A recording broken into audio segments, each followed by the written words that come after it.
Baye Modou Fall salaamaaleykum. ñu ngi la gën a xam si turu Boy Djiné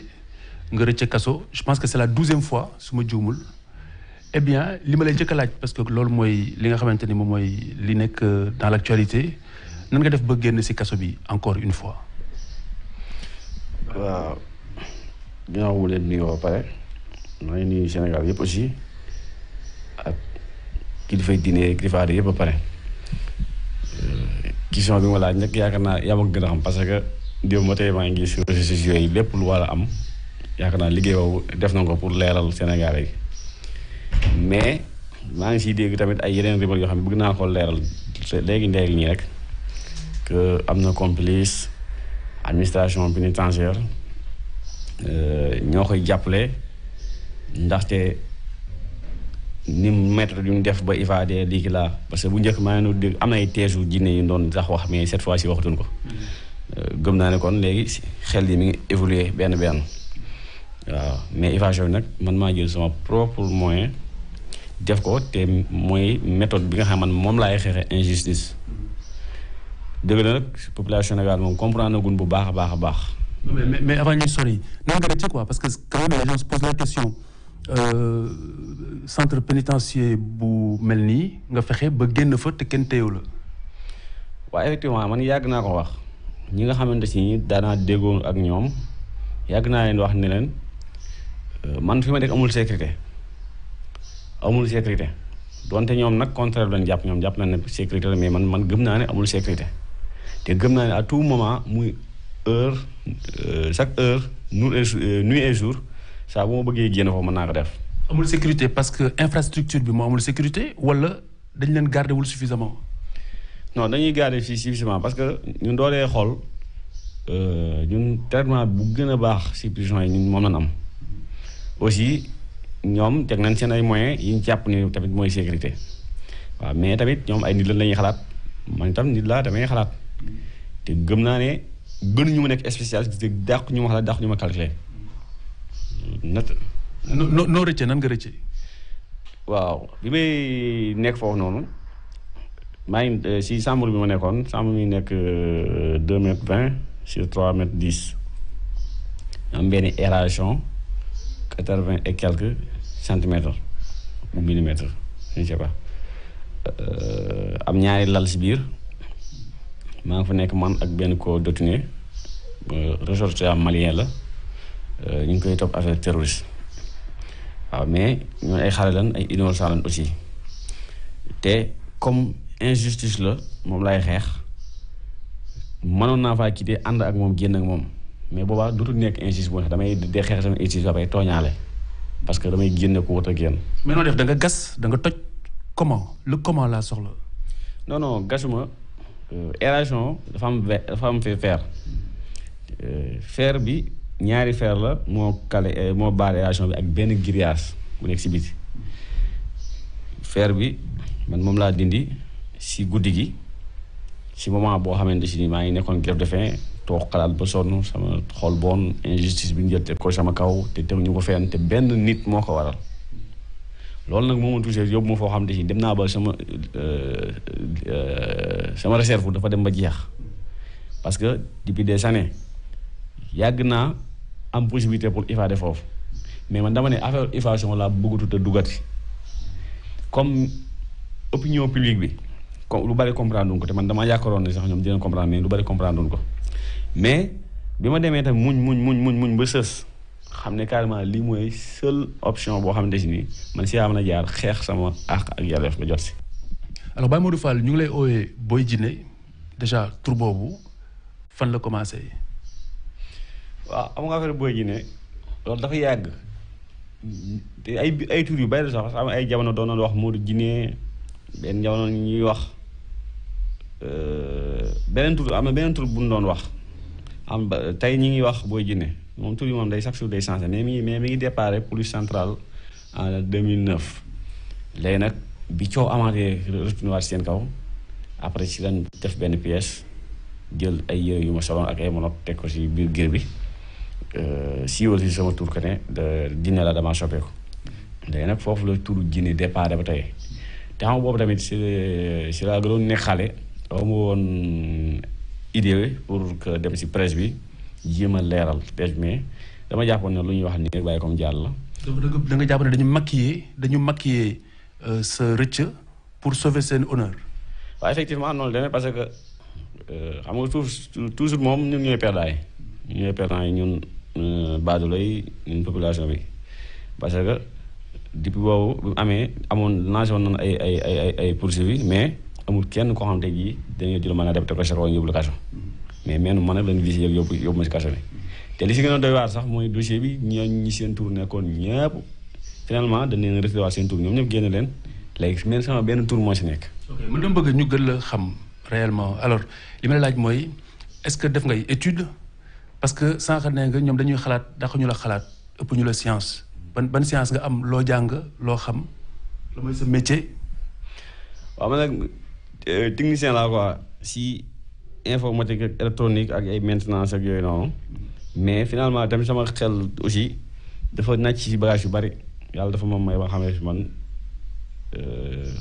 lu may xool rek mën naa ko wala lu ma jéem rek dama koy man parce que jànguma français jànguma kii alxuraan laa jàng mais français yàlla dogal na man maa ko jàngal sama bopp comme yàlla def mën naa liirantoog yooyu noonu moment bi may nekk si prison bi fii nga xam ne dama sama xol da doon bon injustice bi am ak traitement yi am ak yooyu noonu léegi chaque jour damay bëgg di bind lettre ex-doyen de justice bi fi nekkoon ak le parquet di leen wax seen injustice yi ñuy def léegi nag lettre yi ma doon bind da doon violent ba directeur bi da siy mujj da siy tiit. dinañ ñëw si loolu léegi li ma la bëgg a laaj mooy am na jàpp yu ñu la jàpp yoo xamante ne am na sax boo xamante ne dañu la filmer eh bien pourquoi yow nga décider sa intelligence bi nga wax ni moom nga am nga orienté ko ci banditisme. waaw affaire bu ma bëgg a tontu noonu parce que affaire banditisme moom la ñuy wax parce que man mënuma xam lan lañuy tuddee banditisme parce que banditisme moom daa benn simple expression la bu ñu utiliser rek parce que man amul benn acte banditisme bu ndaw bu may def. jàppewuñu la sàcc wala lu koy niru. waaw xam nga affaire lu vol man moom la ma yóbbu woon prison si loolu yoo xool moom la àtte si 2020 bi nii parce que tuuma la. mais boobu nag presque moom dafa am benn responsable bu mu si joué boo xam ne si dafa am responsable bu mu si jël parce que dafa si joué benn rôle boo xam ne dafa retenir contre moi te dañoo raisonné mal foofu noonu parce que benn nit la boo xam ne dafay am ñu mu yore loon xaalis benn usine bu mu yore loon xaalis da doon jox seen alal muy jaay wax leen di verser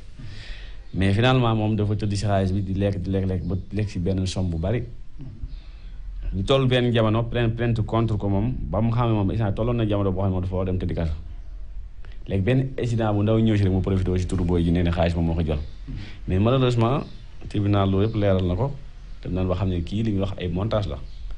mais am na benn incident bu ñu la filmé ngay jël n'est-ce pas. non loolu musul am c'est que moom si wàllu boppam moom vol contre vol la def. c'est-à-dire maanaam moom dafa am xaalis boo xam ne daf ko yoroon benn usine xaalis bi daf ko jël détourné ko si boppam. dugal si beneen côté ba pare teg ko collé ko sama tur. est-ce que yow mënoon nga prouver loolu parce que nee na yow da nga ko ëpp doole ut les meilleurs avocats pour am ndam si kawam. malheureusement yàlla dogal na loolu nga sax amul parce que man dooy xool avocat yi ma doon défendre ba léegi nii ñoo may défendre muy maître Ablaye Tall maître Doudou Ndoye dafa ñëw relayer sama dossier boo xam man maa ko sàkku si moom. mu ko jóge woon tugal. maître Doudou Ndoye moo ko engagé indi ko parce que dafa ñëw maître Doudou Ndoye man maa ko woo téléphone. benn affaire benn traitement laa ko doon laaj parce que moom dama gis lu code pénal yi livre code pénal bi dama yàgg gis turam si kawam ma yàgg am envie nag pour que rencontrer ko ak wax ak moom bis jot nag ma seeraan ko télévision Walfadjri ñu invité ko bi ñu paree foofu laa lijjanti numéro ma woo ko pour am ay yenn mbir yu ma ko laaj si code pénal bi ñu ngi koy traité ak yooyu mais man ma ko woo expliqué ko mu ne ma dina wax ak sama avocat li ma ko doon laajte muñ ma ko woo finalement ngi demaat ba jimi jamono moo woowaat ko mu ne ma fàttewuma la waaw ñu demaat ba benn saa moom mu gisante naa sama avocat Ablaye Tall waxtaan ak moom ba Ablaye Tall ñaan ko ndimbal ne ko na ñëw jàpp si dossier bi parce que injustice totale moo am te fi ñu dañoo jaay doole dëgg parce que saa yu dara lu néew justice amatul loolu nag moom comme maître Doudou Ndoye moom révolutionnaire la moom moo ko dugal si dossier bi volontairement man bi ñu dugg si dossier bi ak li mu si def yëpp yëgu man benn suur lan ma woo tribunal moo ñëw war a taxaw jugement mu ñëw fekk Me Doudou Ndoye toog mu ñëw laajte boobu mu xaw ma sax ana Baye Modou Fall ma ko maa ngi nii mu ne ma tekki sa masque ma xool ko mu ne waaw man maay Maître Doudou Ndoye dama ñëw uniquement pour yow su mu woon naa sama robu yaakaaroon na ne tribunal bi man pare naa si dootuma si dugaat mais grâce yow yaa tax ma soxla sama robu ñëw uniquement pour dimbale la. déplacé naa benn avocat depuis France indi ko fay naa ko xaalis bu bari ngir yow soxla ma di nga jox ma dërëm mënoo maa fay mu nekk surprise bu grave si man aussi léegi loolu nag moo ma gënoon a xawoon na coincé si biir kaso bi. alors lan lañ la tuumaaloon si moment boobu noonu exactement lan fan la injustice bi féete woon.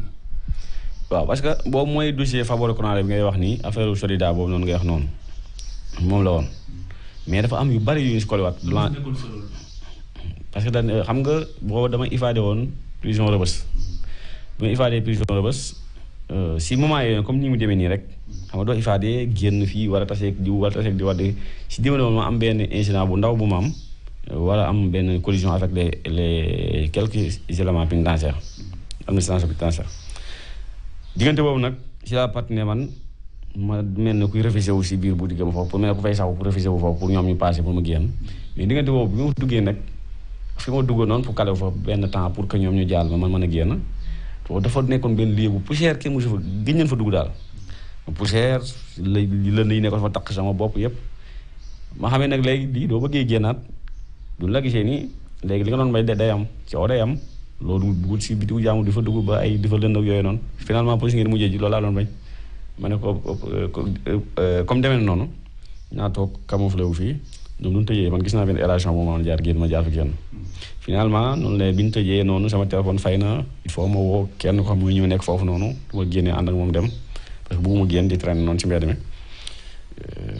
si laay tourné xool ndax mën naa am chargeur foofu benn câble bu ma mën a branché sama téléphone mu tàkk ma mën a woote ci laa dugg bureau am bi ma duggee bureau nag wax effectivement am na benn tooñ bu ndaw bu ma ko def comprendre nga mais nag moom dafa jël loo ko def.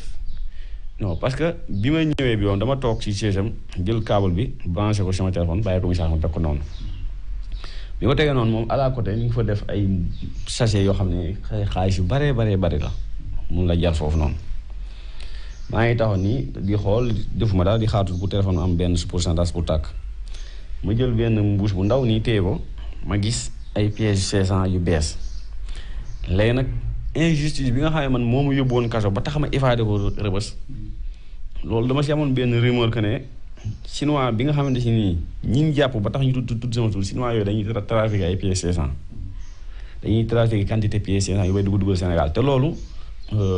autorité parquet bi xam na ko. balaa ñuy sori bi nga duggee si bureau bi chargé sa téléphone gis money bi gis xaalis bi après noo mujjee ak xaalis bi. waaw léegi nag dama pièces 500 yooyu nekk foofu. dama ci tànn benn sachet bu gën a ndaw téye ko sama loxo nii léegi bi sama téléphone chargé ba fees bi may dem damaa yóbbaale mbuus boobu parce que. ñaata si nekkoon. non bariwutoon parce que moo nekkoon mbuus bi gënoon a tuuti si mbuus yooyu bariwutoon man juste rek dama soxla woon échantillon bi xool ndax si pièces 500 yooyu noonu suñ chinois bi nga xam ne moom la gars yi di jàppal tànk ba tax ñu jël ay doomu Sénégal yóbbu leen kaso damay yaakaaroon. si faux pièces yooyu muy defar ci la bokk man sama xel moo ñëw te comme amoo temps toog foofu noonu di ko xool ak yooyu ma ne xaaral ma yëg-yëg du may amee temps ma jéem a xool ma exploité loolu. kon bi nga rëccee da nga demoon foofu pour jéem a wut ay éléments de preuve. non du woon wut ay preuve non dama fa réfléchi woon rek incidentellement. waaw accidentellement. dama fa réfléchi woon noonu mais finalement yëpp nag fii la tombé sama xel ñëw si loolu mais naa jël lu ma demee ba am jot mën naa xool loolu bu fekkee ne loolu am na. loolu yëpp day dox lu doon ay preuve yoo xam dama koy génne parce que man du ma ifadé rek dafa am ay chaque jour dafa am benn biir bu tax ma ifadé souvent da nga dem ba si biir nag ampleur place ba gars yi ñoom ñoo lay détourné ba nga tourné daal. ñu ñëw si sa parcours carcéral alors xam nga alkaati yi wala gendarme yi ñëw ñu rek ne la niip yóbbu rëcc nga 12 fois kañ nga njëkk a dugg kaso lan ak lan moo la yóbbu woon kaso. non première fois may dugg kaso boobu j'étais mineur Diourbel la woon fàttali naa yi woon 2016 je pense 2016 la Diourbel la woon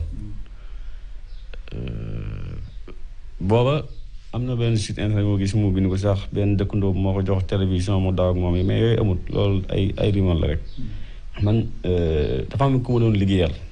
xaw man technicien laa woon te yàlla dafa ma dimbali ma man réparé matériel yëpp nag yi ngay si yëpp dama mën naa ko réparé. te jàngoo ko fenn. non si def naa dama si am don dama si judduwaale am si don léegi nag ma dem continuer gën ko travailler si def kii si yenn patron yi di gën a jàng métier foofu am na yoo xam nag moom mën naa koy defar sama pour nekk kër ga di defarantu ak yooyu di dimbali citoyen yi ndëkkandool mooy vaccin yi di leen defal seen ay bagages yooyu di leen ko jox gratuit léegi nag am na koo xam ne moom ma engagé woon ñuy liggéey war na mu jox chaque jour 10 000 la may war a fay après ma may jox logement jox ma moto bu may wàcc ak yooyu mais comme jamono xale laa woon man affaire métier bi daf ma neexoon rek ma koy def mais du question que dama si am amu discours xaalis ak yooyu am naa ko chaque jour 10 000 la jox ma wax léegi da ko gardé du ma ne ma soxla ko jox ma lépp waaye non chaque jour may liggéey muy def si boppam bis jot ma soxla sama xaalis nag ma jox mu ne yorul xaalis ma seet yoon boobu soxla naa xaalis urgent xaw ma sax ñaata ma yor parce que bari woon na chaque jour 10 000 pendant 3 mois et quelques laaj ko amoo ci loolu la amee problème nag ma saisir ay bagages ci place am ci leen ma yóbbu prison loolu moom ma yóbbu kaso saisir boobu moo ko yóbbu ñu ma man aw ma droit saisir justice moom droit saisir ak yeneen tuuma yi ndax yooyu mais heureusement dañoo dem taxaw tribunal expliqué leen situation yi vraie situation yi mooy lan ñu d'accord ko ba pare àtte ma te ñu 1 mois ferme amendement pour ma fay ko léegi muy première fois ma dem kaso évasion yi tamit première évasion bi ma defee moom affaire xale la woon affaire xale yi boo ma jàpp woon parce que boobu maa ngi woon mineur bu Diourbel mu ñëw ñu condamné ma 6 mois ma ne 6 mois dafa bari rek dagg kii bi 5 beeg jaar si kaw dem sama yoon waaw léegi nag nekk foofu noonu di dem ak ñëw des fois ñu jàpp la boobu affaire mineur ak fay xale laa ko jàppe woon rek jamono boobu noonu waaw. donc bu njëkk bi yaa saisir te amoo droit saisir comme ni nga ko wax ñu tëj la 1 mois yeneen yi est-ce que yow da nga jàpp ne à chaque fois dañ la tooñ wala effectivement doon nga def loo xamante ne nii yoon daf ko aaye. waaw non xam nga man. très sincèrement on parle très sincèrement. xam nga man dama yàgg wax ne. man sama wàll boobu man ñi ma xam am na ñenn si yéen sax yéen sunnaas yi man dan ma ko seetal man du ma fen doomu aadama laa simple ba pare aussi tamit am na lu bari dama ko may parce que man lu may dugg dama koy calculer bu baax a baax te damay sàmm waaye sama diine bu baax a baax yi may def yëpp damay tooñ nag parce que nit laa damay tooñ mais nag du ma tooñee damay bëgg tamit du ma ñëwee taxaw yaa tooñ mais maa tooñ du ma dee bala ma dun baaw tamit du ma def ñu def ko tamit te lu mën a ñëw dama koy mais damay xam ne maa tooñ toujours kenn musul fekk man foo xam ne tooñ naa bay taxawee kenn musu ko fekk te naa li ma dem yëpp moo tax xam ne police ak juge bi doo dee xool ex-doyen de juge bi may mujjee wax ak moom juge am nee naa ko mu toog ma toog ma ne ko yow juge nga te am na loo xam ne warul la parce que juge dafa war a tëddee njaaxaandaay nekk ci diggante askan wi ak parquet mais juge warul topp parquet wala état lu mu bëgg nga defal ko boobaa yow da ngay tourné wor Sénégal kii bi maanaam population bi. mais dis-moi est-ce que pakastalu am na quoi est-ce que quand même mës nga def loo xamante ne nii xam nga saisir bi xam nga ni warul. def nga ko parce que da nga jàppoon ne dañ la tooñ nga saisir. est-ce que am na est-ce que yeneen yi tax ñu jàpp la est-ce que am na si yoo xamante ne aussi yow en âme et conscience xam nga ni warul woon. waaw moom laa wax moo li ma wax nee naa man nee naa la nit laa da des fois ma tooñ des fois laa wax mais lu néew laay tooñ maa lay waatal xam nga gars yi jàpp na ay kaso nga def xam nga Dakar. lan ngay ooyee tooñ. waaw mooy xam nga rek des fois nga dem gis nit wax lii waroo koo def nga def ko. par exemple jël alalu jàmbur. waaw xam nga man jël alalu jàmbur moom man daanaka man personnellement mosuma ko def mais souvent àndandoo yooyu damay ànd ay àndandoo wala dara àndandoo yooyu def man bu bokkaale sax te projet mooy man damaa doon nit koo xamante si nii cool yi lu mu rëy lu mu bëri man doo ma ko jàppee damay bëgg a safoo lépp man dem kaso.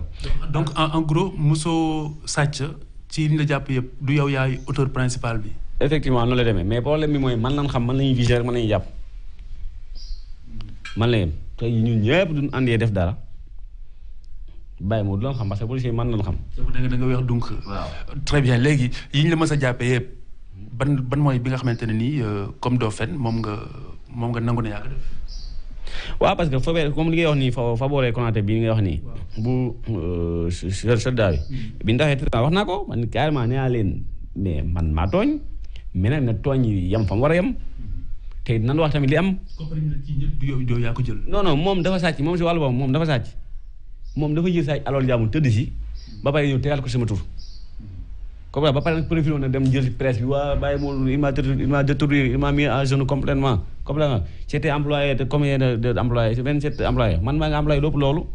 comprendre nga. léegi yow am nga talent est-ce que avant ñu lay jàpp parce que booba nga ni yàgg na am na si loo doon yëngu est-ce que am nga activité boo xamante ne nii si ngay suturloo laataa ñu ñëw si àndandoo yi parce que àndandoo yi ñëwuñu ànd ak yow yaay nangu ànd ak ñoom. waaw non man wax naa la am na sama métier rek déjà mën na ma servir lu nekk benn homme d'affaires la damay voyage bu daanaka fu bari dama fay dem si àdduna bi di dox samay affaire comprendre nga loolu mi ngi may am lu may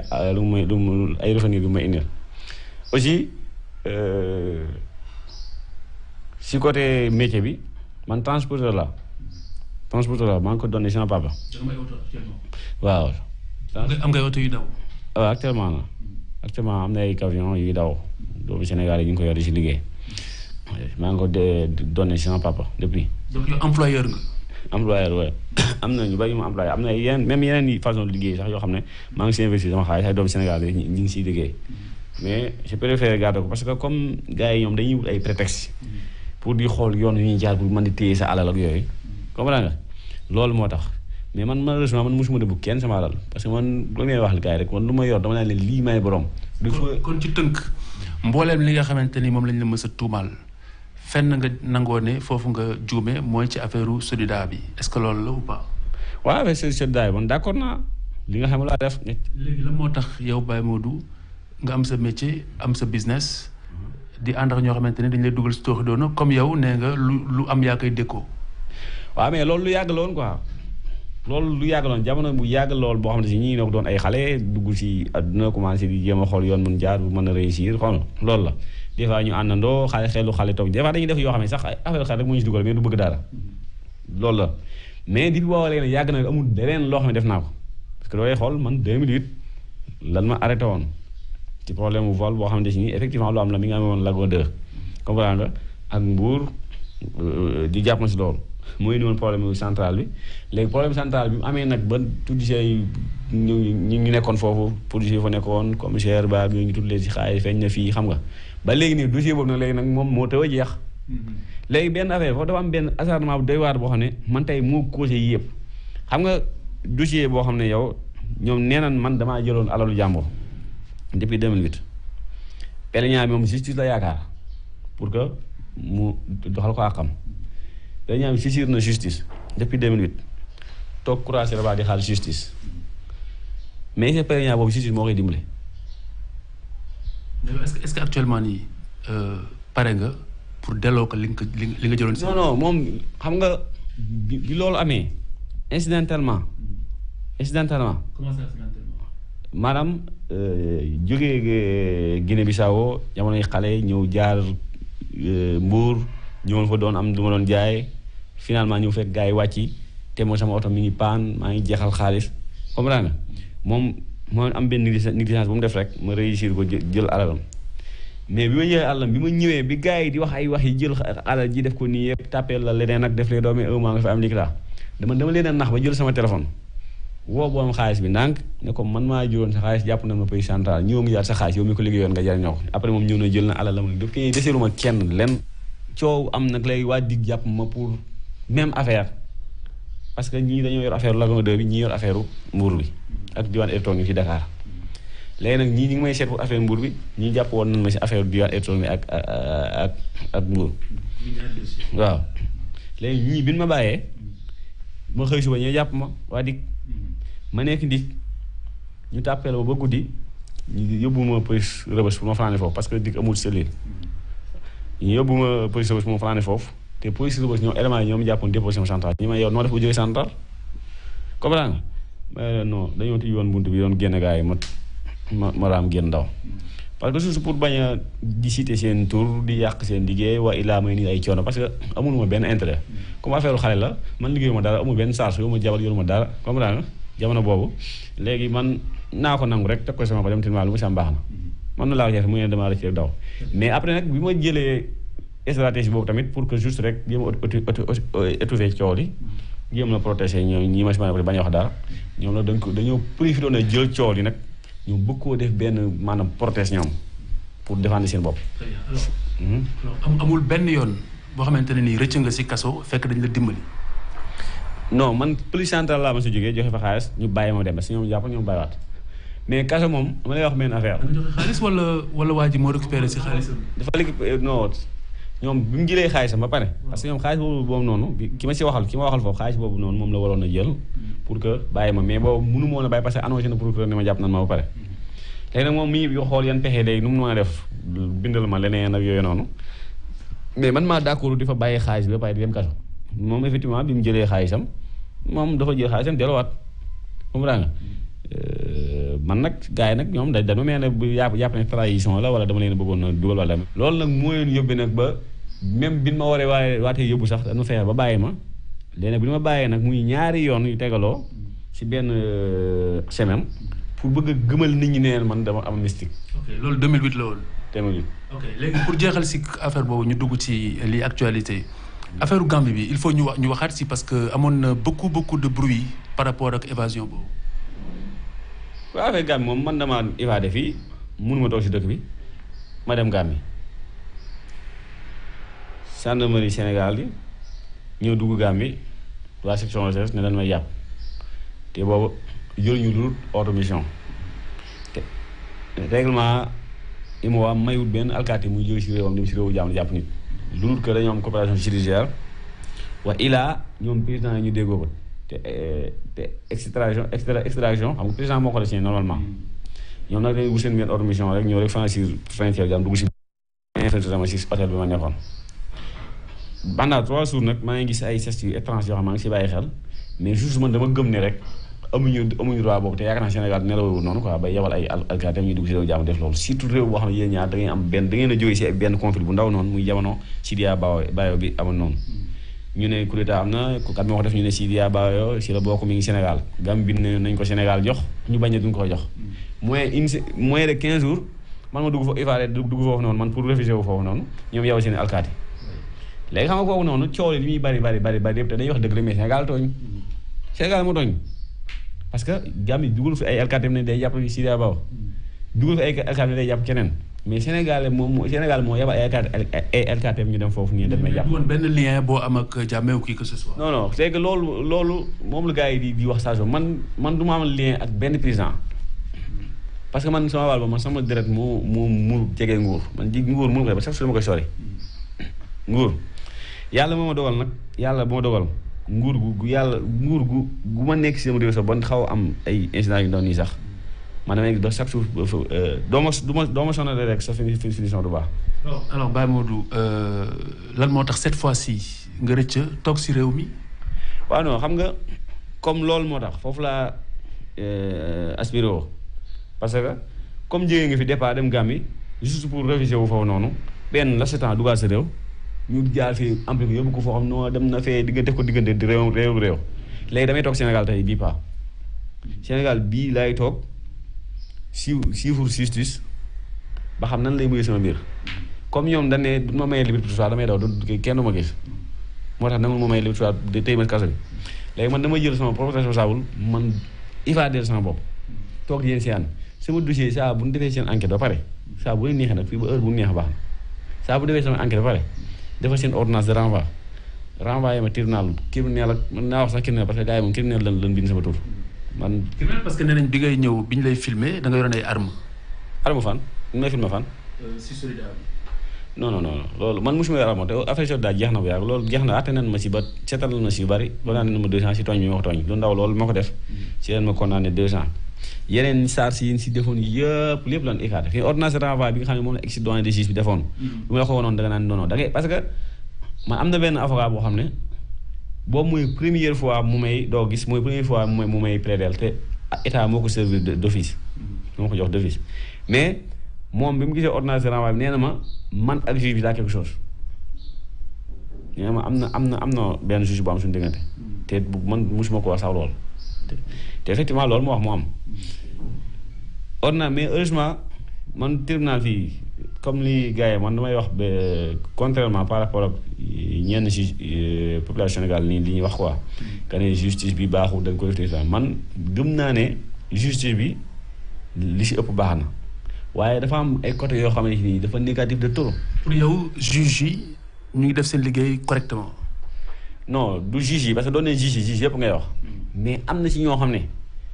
man sama wàll boobu man gëm naa ne dañu seen liggéey correctement parce que man prison bu ma fa toogee comme des fois gars yi duñ kaso yi nii sax ba maire waa non juge lii sax man damay wax leen carrément tribunal du demee ba tribunal des ku fa dem na sa xel daal lépp loo def rek moom ngay mérito coow munul bari président de la république bi nga xam ne mooy réew mi du bëggoon ñu condamné la du toogoon tribunal bi di jooy tey duñu war a bàyyi dañ lay bàyyi.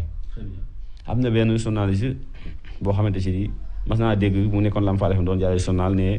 voilà kooku ñuy wax boo jëlee teel doon jàngal si tribunal bi waaye mais population ne bu ñu ko bàyyi parce que bu ñu ko bàyyee day defaat la mu defoon xam nga mais dama la wax kii moom ndeysaan lii mu wax nii wóor ko woon sax wax. yow tu n'es pas violent mosoo sàcc ak ay ngànnaay. non man violence si wàllu boppam man dama ko contre man ku koy contre man maa gën a contre. parce que man dama gëm ne amul benn doomu aadama bu yàlla bind boo xam ne war nañu mën a jël métti di ko teg sa kaw. mais on ne comprend pas les gens disent mais pourquoi Boy Djiné wala Pape Modou Fall ak ni mu muusee am intelligence pourquoi mu orienté wu ci banditisme xam naa ni baat bi neexul la mais après di nga ma wax noo ko bëgg a oowee yow. non du banditisme musuma dugg dama ko contre man laa wax. man mu juddoo ba tey kenn musuma fekkee xeex sax fu ma ko defee. saaga ne kenn musuma génn sama gémmiñ musuma gis. ma ne dama yor arme jëmale ko luy dund ngeen musuma gis ma agressé kenn musuma gis ma violé kenn musuma gis ma jaay drogue fi yu xeetu drogue yi nga gis àdduna bi yëpp fi du ma ko ramoon fi mënu ma wax ne lii drogue la xaw ma si dara innocent laa si pour sax mënu ma ko tox fi ngeen toogoon nii ngay tox cigarette sax fi ngeen léegi sama bopp commencé mettre boîte de nuit du ma fa dugg boîte de nuit doo ma fekk si ay làmb doo ma fekk si ay football yi mag seeg dara man chaque jour mën naa nekk fu calme toog ingéo yow samay xasaay di jàng alxuraan ak nekk ci internet bi chaque instant. donc bu la ooyee bandit dafa la tooñ ci sa gis-gis. waaw non parce que dañ la dul xam quoi xam nga rumeur moom du commencé daw kenn ku ne nu ne ngay interpréter situation yi mais du affaire bandi man affaire bandi ñoruma affaire bandi man ñi ma xam ñu koy dund sax man nu ma toogee comme si taw dama lay jéem a découragé parce que dama lay xamal ne carrément même du fekkee yàlla dafa def yow nattu sax ba ngay jël alal jàmm wala mais du fekkee yow nga bàyyi moo gën fekk mënoo ko bàyyi tamit fexeel ba doo ko dee def jëlal alal jàmm nga dem rek te bu ko def leneen waaye man mënu maa d'accord nga ñëw ne da ngay jël alal jàmbur ba pare final ko wala nga gaañ ko méttital ko yooyu waaw parce que méttit moo warul tegu si kenn koy dund. alors bàyyi ma Modou Fall lan nga gën a rëccu yow si sa dund surtout sa péripéties yi avec la justice. non parce que man amul leen loo xam ne man maa ko sababu lépp yàlla moom moo ko dogal parce que xam nga kii yow li nga def am si conséquence bu négatif loolu ngay rëccu waaye man defuma parce que tey loolu yoo xool man maa gën a yàgg si kaso si Sénégal si dut na yi nga xam ne ñoo nekk si position jàpp leen attéwuñ leen parce que 24/7/2013 ñu arrêté ma ba léegi nii may des dossiers yoo xamante si nii attéwuñ ko benn dossier bu ñu attéwul te dossier bi atté nañ ko ba tëj mi sama peine bu yàgg mooy tëdd ko ba mu jeex fi mu ne affaire politique moo am nii rek xam nga parquet di def lu ko neex sama kaw bind nañ gauche bind droite autorités yi même ba si ba chambre d'accusation bind nañ leen. y a aucun dossier bu tax jamono ji ñu téye si kaso bi. man awma benn affaire boo xamante si nii war naa maa tax ñu téye ma mais dañoo génnee lu passé benn dossier bu passé mooy dossier bi wax nii affaire Lagon 2 bi nii. xam nga affaire Lagon 2 bi 2008 la woon. la problème yi amoon. le 16 mois 2009 man seen ma arrêté. ñu ma arrêté Touba 16 mois 2009 boobu seen ma placé mandat dépôt. waa di ñoo ma indi woon fii ñoom Pape Gueye ñu ngi may dégg moom moo yor affaire criminelle bi léegi cybercriminel bi. ñu ngi may dégg ak ñoom Diallo xam nañu bu baax ñoom ñoo ma jël defeere ma bu ma demee doyen des juges moom moo ma placé mandat dépôt. sa kii bu njëkk bi maa sama Diouf bi ma placé man la dépôt ñu yóbbu ma si prison bi boobu am na 5 personnes yoo xam jàpp nañ leen ñu ngi woon foofu bi ma ñëwee avant un mois si la yàlla dogal ñu woo ma enquête muy 1er avril bi ma ñëwee 1er avril léegi dossiers yi noonu ñu ko boole noonu bi ñu commencé woon central te àggutoon moom la ma placé woon mais beneen bi waa dig defar na moom boobu àgg na parce que waa dig bi moom bi ma central bàyyee ñoom seen enquête dafa muy jeex seen ma bàyyi ma dem mais waa dig ñoom bi ma jàppee enquête na ba mu jeex ñu boole ma ak dossier central bi yëpp yóbbu tribunal bi ma demee nag mandat dépôt bi ñu defoon si dossier bi central defoon léegi juge bi dafa xamal ne ma dossier bi dafa complet wul parce que ñi nga bokkal problème yi seen tour nekk ñu fii te dossier bi àggul complet wul léegi dañ koy écarté ñu topp la si bii parce que yëpp fee yëpp benn la ma d'accord mu defal ma mandat de dépôt 1er avril 2009 boobu ma demaat quelques jours ma ñëw mu def interrogatoire am mu ak ñi ma bokkal ñëpp problème ñëpp mu tëj dossier bi defal ñu ordonnance de renvoi yóbbu ñu tribunal correctionnel mais boobu comme mineur laa man mu ngi maa tribunal mineur tribunal laaj ci sama bulletin de naissance boobu sax bu ne mu nekkoon sama avocat yàlla na ko yàlla yërëm mu dem jëli sama bulletin de naissance ñëw dugal ko si dossier bi jour bi ñu war a atte juge bi gis ko ne ma bàyyi Modou Fall mineur nga tribunal bi compétent pour atte la mais da ngay taxaw nga témoigner gars yi suñu wax ñu taxaw ñu témoigner ñu atte ba pare def délibéré bi délibéré bi ñëwee ñu condamné leen 15 mois man ma toog si kaso bi un an après ñu woo ma tribunal mineur ma ñëw taxaw ñu ne ma il faut sa parent taxaw bu ñu ma laate ma ne dañ ma renvoyé kon ba semaine prochaine ma woo sama avocat sama parent semaine prochaine bi bu ñu jotee parent bi ñëw taxaw ñu atte ma def délibéré le 10 mois 2010 mu condamné ma 6 mois si problème bi waaw ma dem prison léegi nag mu war a jeex ñu war ma bàyyi ñu ne man am na beneen mën a def bu fi des muy mën a def bi juge décision bi njëkkoon a def te dossier bi complet wutoon may leen noonu lii moom lañ ma àtte nii ñu ne non parce que ñun ñaari damay am fii 1er avril am fii 16 2 mois 2009 moo waa samay avocat maître Abdourahmane Sow di Lening ak maître Dramé neen nag carrément injustice parce que instant bi man lii ñu ma bëgg téye fi moo noonu maa téye ba ma tëdd koo pare gars yi bind procureur général ñu dem cour d'appel mais bi ñu jëlee dossier yëpp xool ko comparé ko xam ne lii effectivement at na ko pare procureur général boobu moo defal benn requête jox ko le parquet jësee na ko prison bi rapidement bi ñu ñëwee si prison bi heure bii nii rek ñu woo ma ne ma jël seen bagage ñu dem affaire bi jeex tàkk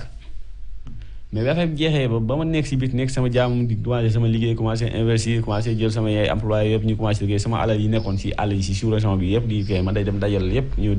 indi lépp Sénégal yi nekk ay camions yu daw yi nekk ay matériel sonorisation yi nekk ay commerce yeneen léegi ba léegi règlement de compte ba amoon noonu ak police bi centrale bi dañul quoi parce que benn instant ñu ne waaw dafa am fu ñu kam yooyu la fay yoroon réceptionné topp nan la sa oto gaare woon na fii defoon na ni jàpp yóbbu defeere yóbbu tribunal bàyyi ngi mat diggante bu gàtt nga ay arrestation yu bëree bëri mais kenn koy dal conseil génn réew mi génn Sénégal mooy fi dugg may leen man du ma génn Sénégal parce que même bu fekkee nii lay tribunal tamit danaa nangu mu tribunal ko parce que tamit du ma nangu tamit yaa ngi dégg dëkk ci réew ba pare kenn jóge fee di la xatal naan da ngay génn ngay génn ndax ay situation yu mel nii kon rëccu woo dara fi mu nekk nii non man moom rëccu ma daal li xew lépp yàlla ma ko dogal nu lii ma dal sama kaw nii du gënee metti si kanam tamit garaawul yàlla mooy buur parce que man gëwuma ko lu yàlla luy am yàlla koy dogal la mooy sa wax si ñi nga xamante ni jàpp nga ne tooñ nga leen jël seen alal qu'est-ce que tu as envie de leur dire non fi mu toll nii man amul benn mi mu taxaw boo xam ne man jël naa alam man alal kenn nekkul si man maa ngi wax ak yow nii jàkkoor penku fii mu taxaw wax ak yow nii alal kenn nekkul si man donc nee nga saa buñ la oowee pare nga pour génn fi nga laaxu dem uy ji tribunal eh bien bu fekkente ne ni dem nga tribunal est-ce que xam nga ni évasion bi beneen délit la est-ce que pare nga pour assumer que waaw xam naa loolu parce que évasion moom peine à part la déjà xam naa loolu mais comme man tëdd na 9 ans de détention pour zéro génn naa maa ngi si biti sacrifice même du peine de amende man jaral na ma ko ma sacrifice yow parce que man fi mu toll damay xeex pour Sénégal gépp xam lan mooy dëgg bi lan mooy vérité bi man loolu la am léegi du dëgg bi feeñee pare après man ndam boobu may am si dëgg gi feeñ rek man jaral na ma la après lu teg baax na. si tënk injustice mooy dañ la téye te waruñu la téye. dañ ma téye si téye bu jaar yoon te téye bi ma téye nekkul que ne maanaam jëmmi yoonu justice bi si boobu moo doxee noonu. mais non kaso amul leeral ñun li ma la wax xam nga ñun ak administration pénitentiaire ñun amuñu relation bu ñaaw relation bu rafet la am gis nga le DAP kii le DAP Boucandé moom nit ku baax la nit ku jub la aussi koo xam ne dafa respecté détenu. mais li ñuy wax ci kaso yi difficulté yi nekk ci kaso yi métit bi ci kaso yi souffrance bi ci kaso yi yow loo si mën a témoigner. waaw xam nga kaso yi am na ay souffrance ak yooyu si yeneen côté mais man côté bi ma nekk yooyu amu fa. ñun ñoo ngi nekkoon ci ISS mooy fi ñuy wax haute sécurité foofu 10 chambres rek la chambre bu nekk 2 personnes lay def. kon haute sécurité nga rëcc nii. waaw effectivement. li ma tax ñu naan la Boy Djiné. waaw mais xam nga du jinne quoi xam nga ñoom jinne moom dañ ko tegoon ci cadre soppeeliku. waaw mais pendant 14 ans ñi ngi wax soppeeku mais ba léegi mënuñu génne benn virgule boo xam ne moom day firndeel ko soppeeku. parce que yow foo jaar génn ki trace peut-être des fa da ngay gis trace bi. donc kon xam nga loolu foofu jinne amu fa. problème bi mooy da ngay calcul ak intelligence rek. calcul ak intelligence parce que doomu aadama da ngay doo mënee dugg si conscience am ba pare rek d'abord en distance pour maanaam comme nu ma ko mën a expliquer ba nga mën ko comprendre parce que maa la booy jox exemple pour Sénégal gi mën a comprendre lan mooy tax saa boo defee ba pare mu jaaxal nit ñi mais xam naa olof bi moom du ma ko mën a expliquer réellement mais dinaa la jéem wax la rek comme ne la dañuy bàyyi xel ci lépp benn faay bu mën a doon parce que dañuy nekk ci monde boo xam ne noonu la demee weñ du naawee tong la sax weñ bi yaa ngi ci calcul lan la asaar la wala. paranoïa quoi. effectivement dañuy bàyyi xel. très bien alors yow kaso bi amoo fa woon problème tout allait bien tribunal óolu nga juge yi eh bien lan moo waral du coup injustice bi kan moo la teg injustice bi bu dee kaso bi ça va tribunal ça va. waaw xam nga injustice bi tribunal man dama leen wóolu 100%. mooy tribunal yi àtte nag laa wax parce que population xam li nga xam ne tribunal mooy jëmmi building bi noonu rek moom lañ tuddee tribunal xamee ko noonu mais tribunal dafa bëri ay bànqaas ci biir parquet ci boppam lim jiitee nekkul ne lépp a bon du la bëggee teye ci kaso te wóor na ne yow defoo loolu du la mën a te condamné dañuy transformer affaire yi def semblance ne instruction. Très bien alors léegi ñu war a jeexal Baye Modou donc fi mu nekk nii pour tënk da nga rëcc parce que da nga jàpp ne injustice lañ la téye ci kaso bi rëccoo pour daw justice rëccoo pour daw tribunal saa bu ñu la oowaatee nga dem uyu ji pour taxaw ñu àtte la loolu mooy wax ji. waaw parce que comme li ma expliqué nii ma àggale ko. comme ne la dañuy def semblance duñ la bëggee téye kaso ne dañuy def enquête. instruction waaw instruction boobu nañuy wax souvent semblance lay loon rek parce que nekkul loo xam ne vrai instruction lañ ci jox la mais saaga doo dee enquête looy wax maanaam lan ngay enquête ci saaga bi ki la saaga bi ngay saaga ba lan la tudd sexe la tudd wala nan la ko waxee wala yaay la gis wala bàyyi loolu la ñuy enquête mais loolu isam na enquête. dama la bëgg a laaj un truc un peu plus personnel nan la say parents dundee situation bi nga xam ne moom ngay vivre actuellement. non parents yi day métti lool si ñoom na métti lool si loom parce que déjà nga toog dégg presse bi gauche droite leen ñu ni ko wax xam nga déjà ñoom loolu rek daf leen di frappé déjà day indi ay problème surtout nga nekk benn famille boo xam ne ñëpp ay jigéen lañ man nag maa si góor man maay seen soutien man lañ yaakaar si lépp même du ma nekkee si prison bu lépp fu mu toll nii man sama xel guddeeg ba jëkk si ñoom lay nekk. évasion saa boo demee ba war ko def day métti loolu parce que évasion bi déjà maa ngi gërëm defee depuis janvier ba léegi nii boobu ba léegi mënoon naa évadé mais saa bu ma nee no garaawul naa bañ évadé parce que déjà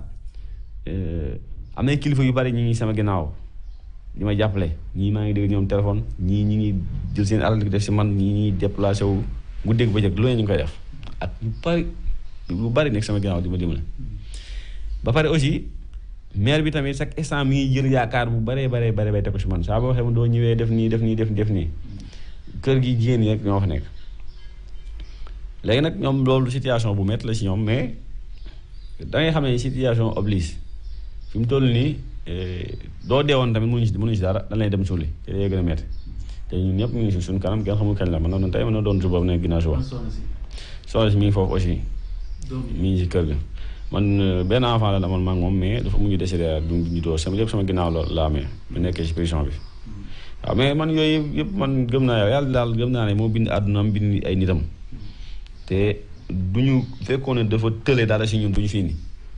yàlla tëlewul dara si ñun li mu bëgg lépp mi ngi koy def suba ngoon waxatu kenn ñun dañuy dépendre rek di ko yaakaar rek ak di ko gëm ba tey. Alors pour terminer lan mooy sa dernier message bi nga xamante ni tey moom ngay lancé autorités judiciaires yi wala alkaati yi wala Sénégal. waaw man li may lancé moom ñëpp pour ñëpp la muy président beeg ministre baak policier baak baadoolo bi si mbedd meeg ñëpp ba si magistrat ñëpp laa koy lancé mooy que man ku bëgg justice laa te ku ko gëm laa ku ko fonk laa mais man li nekk sama xaw du justice règlement de compte la boo xam ne dañ koy jël dëxañ ko ci biir justice te saa bu ñu wax justice la ñuy wax non justice kenn xaajale kenn justice la ñuy wax te du nee justice rek képp kuy léegi justice rek tuddaale lan la mais man sans problème personnel matul ñetti nit ñoo ko seq matul ñetti nit ñoo ko seq. nga si ay firnde.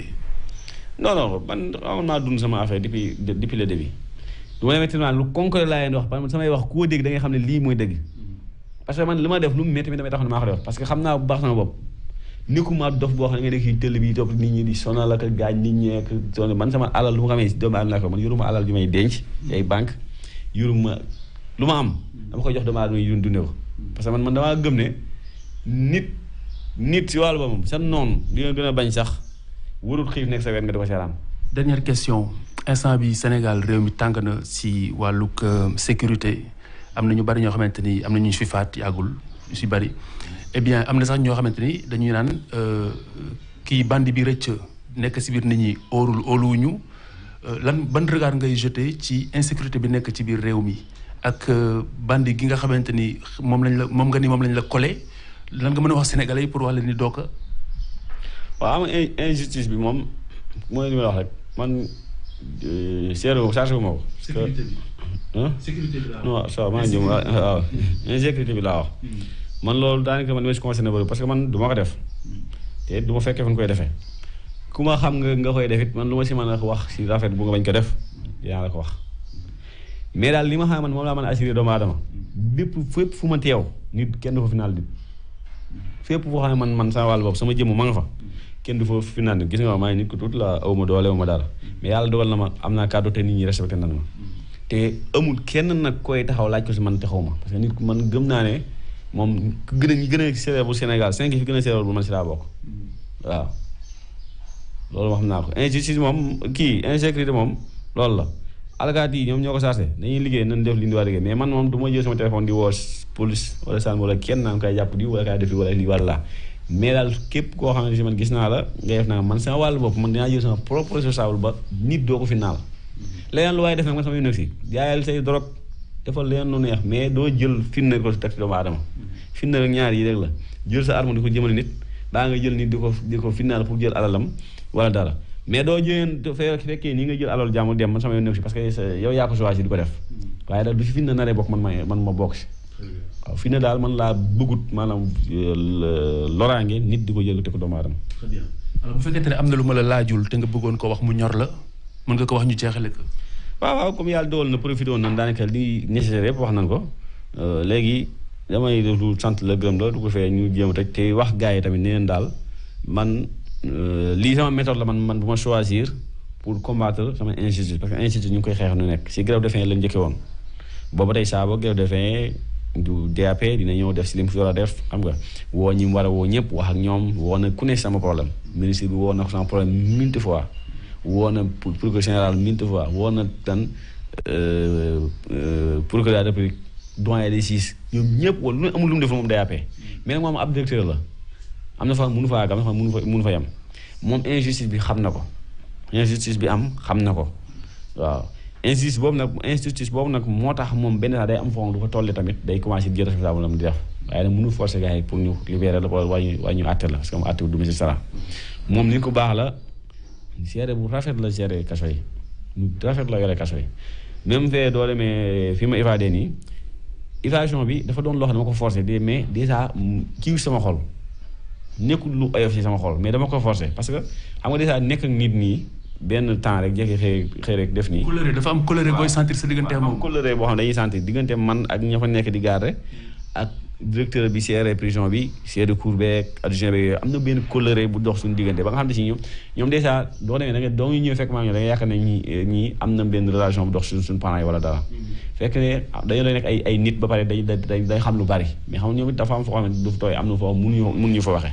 coono bi ndax si man ñoom ñu am dañ ñëw si benn dossier loolu mën na benn détenu mën naa leen ko seetal te aussi tolérance yi ni torole ak man foofu noonu aussi man mën naa la wax ne amul kenn ku ngay torolal foofu noonu comprendre mais man maa dem ba benn moment ma xamante si nii li may def nii man diis na si man quoi waaye il faut mu obligé def ko parce que il faut ma jéggi leen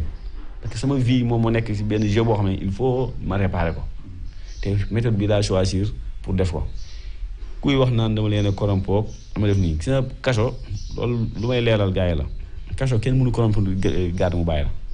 amul benn garde boo xam ne mën na moom garde si boobu amul pouvoir du bàyyi benn détenu mu génn mënu nekk souvent nag ñoom si seen biir des fois sax ñoom ñooy indi moyens mais loolu ñoom ñoo ko war a bàyyi parce que maa ngi dégg déclaration bi nga xam ERAB moo ko def xam naa comme de si biir ak si biir ak yooyu mais loolu souvent da ngay jëlaat sa da ngay mel ne maanaam yow da ngay jëlaat mbalit di ko tegaat sa kaw. amul benn complice. waaw amul complice parce que man doomu aadama man magum jëm laa damay calculer di xaar bu baax a baax te lu may dugg ta bala maa dugg si daal damay xam ne lii lu ma mën la ba pare doo ko engagé lu ma mën la li ko def ba pare doo ko engagé man maa jël sama responsable man maa défoncé relation bi man maa wax jaar génn si biti buum boobu ñuy gis mu traîner foofu noonu man maa ko def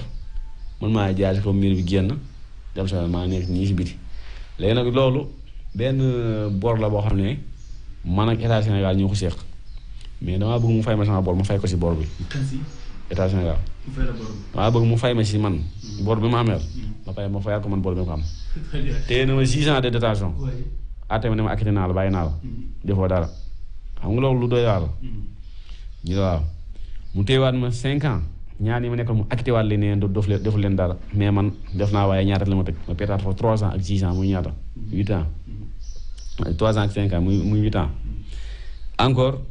tey jii maa ngi nii man maa ngi seul détenu bu nekkoon si prison bi ñu koy topp dossier 2008 amul fenn. bés boo jàppee ni injustice bi réparé nañu ko tu es prêt à collaborer parce que comme xam nga ni ñu rëcc ci kaso yi di nga wax gars yi. waaw xam nga ñun moom ñun ñëpp si ay doomu aadama amuñu benn intention bu réparer defar